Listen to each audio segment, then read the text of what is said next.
With the South African economy under enormous pressure, all eyes were on the budget as a preview of what to expect over the next 3 years.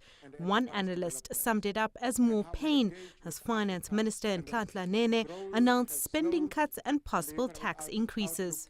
We have to swallow this painful medicine to really get to the point where we know that we will have sustainable public finances, and sustainable public finances is the prerequisite to do something about South Africa's developmental issues. We need to be very careful about giving it too much of a glowing reception as yet. There's a lot to do, a lot to deliver on, a lot of promises made, a lot of talk of accountability and efficiencies and productivities. Is all the good stuff. It's what we want to hear, but now we need to see it in action. The minister was frank about labour tensions and its impact on the economy. He has given very clear indication that the wage bill cannot continue to grow in the way that it's been growing, and that any wage increases are going to be capped at around the inflation mark. We've already heard from the unions that they're looking for increases in the order of 15%. So it's welcome news that he's going to try and keep it to inflation.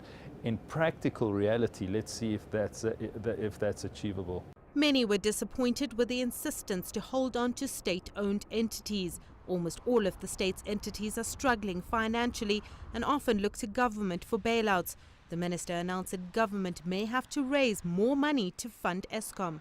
It's an unnecessary burden, I believe, that government is taking on. I think we should be raising tariffs more than they're being raised at the moment. It may be unpopular, but it would restore the financial stability at Eskom in a far more rapid and sustainable way. They've also spoken about potentially liquidating some of their shareholding, state shareholding, in state-owned enterprises that are not strategic. So you would imagine the sale of shares in Vodacom, sale of shares in Telkom. Those could raise something in the order of 30 to 35 billion.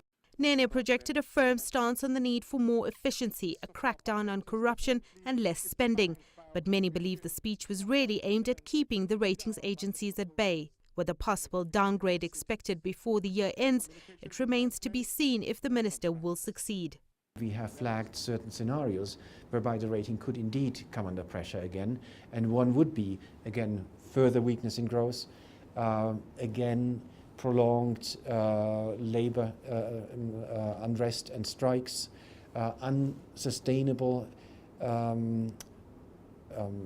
pay increases. It's going to be a tough road ahead for South Africans, but many are confident that the new finance minister will be able to turn this economy around.